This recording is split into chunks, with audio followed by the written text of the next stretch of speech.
السلام علیکم، خوش آمدید آپ سب کو آرزو سخن کے ایک اور دلچسپ اور معلوماتی ویڈیو میں۔ امید ہے کہ آپ سب خیریت سے ہوں گے۔ آج کی ویڈیو میں ہم ایک ایسی داستان سنانے جا رہے ہیں جو ہماری تاریخ و ثقافت کے اہم ترین پہلوؤں کو اجاگر کرتی ہے۔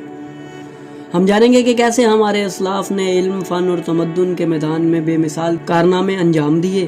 آج کا ہمارا موضوع شاہی قلعے کی قدیم تہذیب کے بارے میں ہے۔ تو چلیے اپنے موضوع کی طرف آتے ہیں۔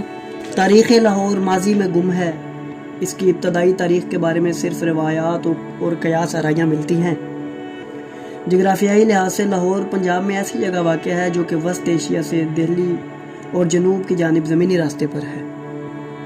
یہ شہر ماضی میں شمال کی طرف سے آنے والے حملہ آوروں کا میزبان رہا۔ تاریخ میں اس کی موجودگی کا واضح ثبوت محمود غزنوی کے حملوں کے دوران ملتا ہے۔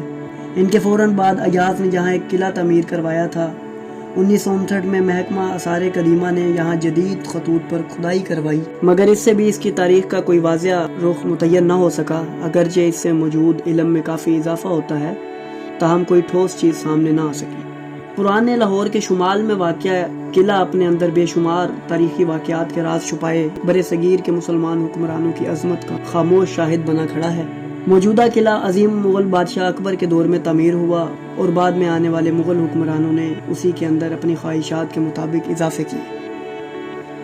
اکبر نے جب یہ قلعہ تعمیر کروایا اس وقت دریائے راوی اس کی دیواروں کے بالکل نیچے سے بہتا تھا۔ موجودہ جگہ پر قلعہ کی موجودگی کا سب سے پہلا ثبوت 12ویں صدی عیسوی میں ملتا ہے، جب محمد شام نے 1180 میں لاہور پر حملہ کیا، جسے بعد ازاں منگولوں نے 1241 میں تباہ کیا، اور سلطان بلبن نے 1267 میں دوبارہ تعمیر کروایا۔ لیکن 1398 میں امیر تیمور کی زبردست یلغار کے بعد اس کو زمین بوس کر دیا گیا، اور چند دنوں بعد سلطان مبارک شاہ نے مٹی اور گارے سے اس کو دوبارہ تعمیر کیا۔ لیکن ابھی اس کی مٹی بھی خشک نہ ہو پائی تھی کہ کھوکھروں کے سردار شیخا کھوکھر نے قلعہ پر حملہ کر کے اس کو کافی نقصان پہنچایا۔ بعد ازاں شیخ علی نے اس پر قبضہ کر کے اس کی مرمت کروائی، اور یہ قلعہ اپنی اس حالت میں مغل دور تک رہا۔ ہمایوں کے دور حکومت میں شہزادہ کامران کی کابل سے لاہور آمد کے وقت مذکورہ قلعہ کے دروازوں کا ذکر ملتا ہے، جسے اکبر بادشاہ نے گرا کر پتھر اور اینٹوں کی مدد سے ایک مضبوط قلعہ تعمیر کروایا، جس کا ذکر اکبر دور کے مشہور کتاب آئین اکبری میں بھی ملتا ہے۔ اکبر کے دور حکومت میں لاہور شہر کو کلیدی اہمیت حاصل تھی، لہٰذا اس علاقے پر اپنا اثر و رسوخ قائم رکھنے کے لیے اور شمال کی جانب سے حملہ آوروں کو روکنے کے لیے اکبر نے پرانے قلعے کو مسمار کروا کر ایک مضبوط قلعہ تعمیر کروایا۔ بعد ازاں اس میں برج اور بلند و بالا میناروں اور خوبصورت باغات کا اضافہ ہوتا رہا۔ صوبائی دارالخلافہ ہونے کی وجہ سے اس کی اہمیت اور بڑھ گئی۔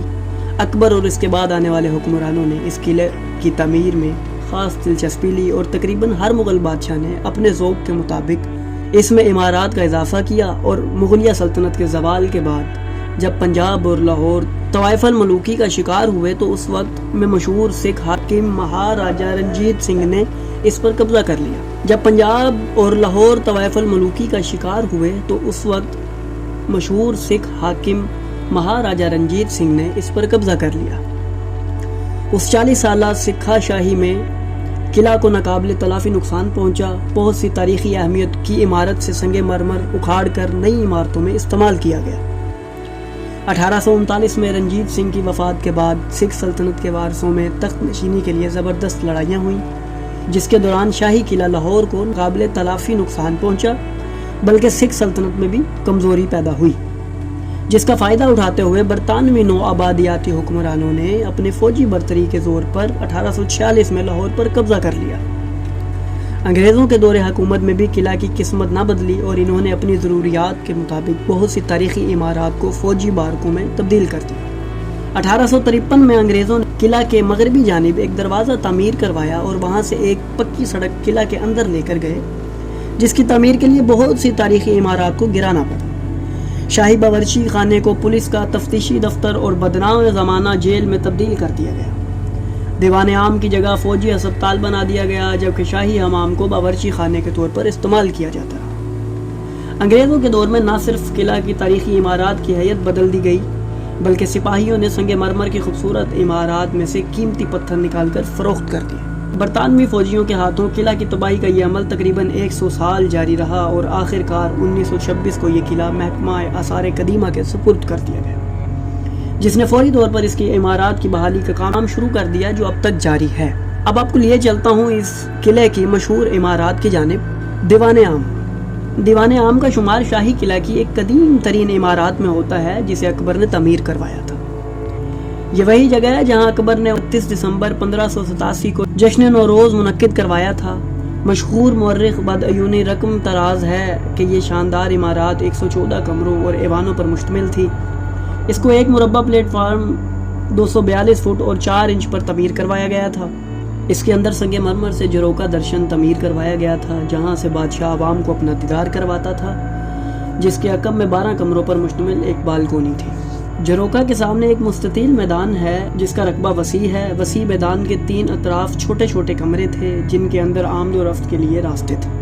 انگریز مجیر ہٹسن کا خیال تھا کہ یہ وسیع میدان بادشاہ فوجی پریڈ اور ہاتھیوں کے لیے استعمال کرتا تھا۔ اکبر کے عہد میں درباریوں اور عوام کو دھوپ بارش سے بچانے کے لیے چھجا بھی تعمیر کروایا گیا تھا۔ بعد ازاں اس ضرورت کو مد نظر رکھتے ہوئے 1628 میں شاہی احکامات کے تحت 40 ستونوں والا 70 گز طول اور 22 گز عرض وسیع سایہ دار ہال دولت خانہ خاص اور عام کے جروکا کے سامنے تعمیر کروایا گیا۔ جروکا میں شاہی نشست کی طرفین بالکونی میں تنگ راستے تھے جو ہال کے ستونوں کے درمیان جا کر کھلتے تھے، اور جروکا کے سامنے والے ہال کے تمام ستون مختلف رنگوں سے منقش تھے۔ عالمگیری دروازہ مغل بادشاہ اورنگزیب عالمگیر نے 1673 میں تعمیر کروایا۔ یہ قلعے کا مرکزی دروازہ ہے اور اپنی شاندار فن تعمیر کے لیے مشہور ہے۔ شیش محل شاہی قلعے کی سب سے خوبصورت اور عظیم الشان عمارت کو شیش محل کہا جاتا ہے، جو کہ لاہور قلعہ میں امتیازی خصوصیت کے حامل ہے۔ اسے شہنشاہ شاہ جہاں نے اپنی محبوبہ ملکہ ممتاز کے لیے بڑے ذوق و شوق کے ساتھ تعمیر کروایا تھا۔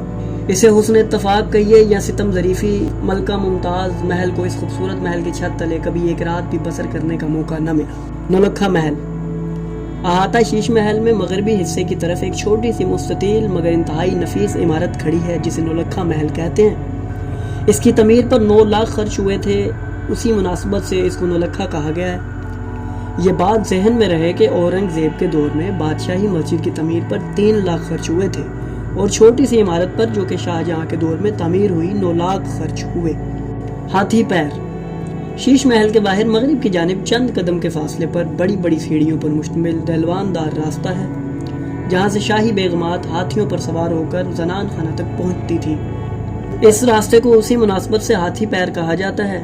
مصور دیوار قلعہ کے شمال اور شمال مغربی بیرونی دیوار ٹائلوں پر مبنی تصاویر کے ایک طویل تسلسل کو دیوار مصوری کہا جاتا ہے، جو دنیا کے چند نادر دیواروں میں سے ایک ہے۔